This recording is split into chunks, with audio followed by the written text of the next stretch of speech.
अस्सलाम वालेकुम दोस्तों, आज की इस वीडियो में आप लोगों के साथ एक बहुत ही अच्छी और कमाल की ऐप बताऊंगा जिसमें दोस्तों आपको टेक्नो, इन्फिनिक्स, सैमसंग, आईफोन की तमाम रिंगटोन एक ऐप में मिल जाएंगी।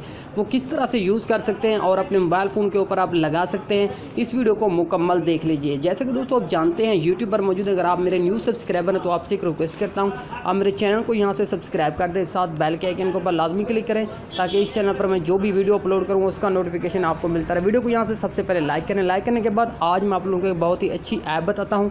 वीडियो के टाइटल के ऊपर आपने ओके करना है। जैसे वीडियो के टाइटल के ऊपर ओके करते हैं, नीचे आपको इस तरह से डाउनलोड लिंक मिल जाएगा ऐप, तो आपने यहाँ से ऐप को अपने मोबाइल फ़ोन में डाउनलोड कर लेनी है।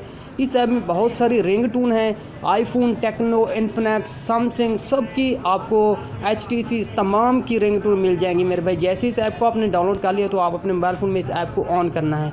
तो जैसे ऐप ऑन करोगे तो कुछ इस तरह से इसका इंटरफेस आपके सामने आ जाएगा। यहाँ पर आपको बहुत सारी रिंगटोन मिल जाती हैं। ये देखिए दोस्तों, आप अपने मोबाइल फ़ोन के ऊपर किस तरह से सेट कर सकते हैं रिंगटोन, वो भी मैं आप लोगों को तरीका बता देता हूँ। यहाँ पर मैं आपको रिंगटोन ऑन करके नहीं दिखा सकता क्योंकि कॉपीराइट का इशू आ सकता है, तो आप खुद चेक कर सकते हैं। बहुत सारी रिंगटोन है दोस्तों, आपने अपने मोबाइल फ़ोन के ऊपर कैसे सेट करना है तो आपने इसके ऊपर एक दफ़ा ओके करना है। जैसे इसके ऊपर आप ओके करते हैं, नीचे आपको डॉट नज़र आ रहे हैं, इसके ऊपर आपने एक दफ़ा ओके करना है। यहाँ पर रिंगटोन आप सेट कर सकते हैं अपने मोबाइल फ़ोन के ऊपर। नोटिफिकेशन आए तो कौन सी रिंगटोन, अलार्म के ऊपर आप भी लगा सकते हैं। अगर आपको कोई भी कॉल करे तो वो भी आप कॉन्टैक्ट पे ऊपर लगा सकते हैं। बस दोस्तों ये थी आज की वीडियो। उम्मीद करता हूँ आप लोगों को वीडियो अच्छी लगी। दोस्तों अगर वीडियो अच्छी लगी तो वीडियो को लाइक लाजमी कर दें। मिलते हैं अगली वीडियो में। अल्लाह हाफिज़।